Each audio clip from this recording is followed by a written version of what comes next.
రంజాన్ మాసం సందర్భంగా పులివెందులలో ముస్లిం సోదరులకు ఇఫ్తార్ విందు. కడప జిల్లా పులివెందుల పట్టణంలోని చెన్నారెడ్డి కాలనీలో ఉన్న మదీనా మసీదులో రంజాన్ మాసాన్ని పురస్కరించుకుని ముస్లిం సోదరులకు ఇఫ్తార్ విందు ఏర్పాటు చేశారు. వైసీపీ నాయకుడు కడియాల లక్ష్మీనారాయణ, కడియాల జనార్దన ఆధ్వర్యంలో ఈ కార్యక్రమం నిర్వహించబడింది.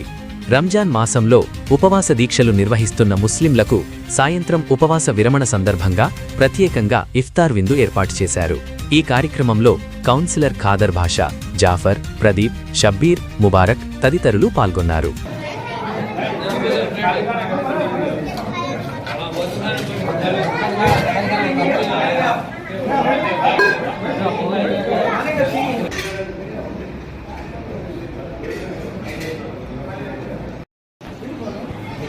हाँ